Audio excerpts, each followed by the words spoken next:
Hello दोस्तों, नमस्ते, प्रणाम। मैं सुनीता यादव आज अपने यूट्यूब चैनल पे आप सब लोग का स्वागत करती हूँ। और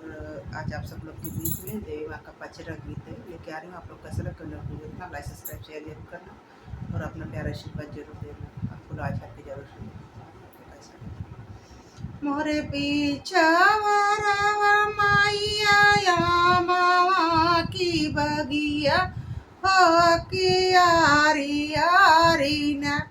मैया नी मिया का पेड़वा हो की आरी आरी ना मैया नी मिया का पेड़वा हो की आरी आरी ना आमावा की डरिया बैठी बोलै कोई लरिया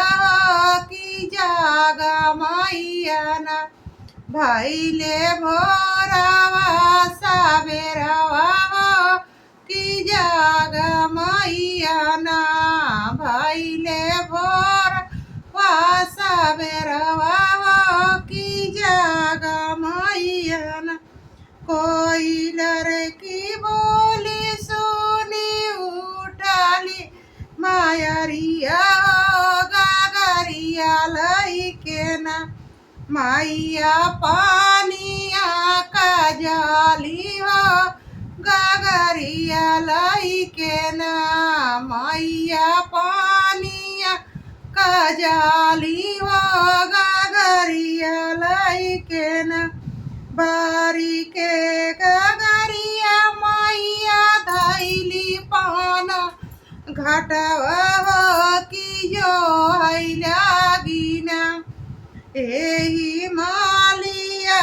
करही बटिया हो की जो हैलागिना है मालिया का बटिया हो की जो हैलागिना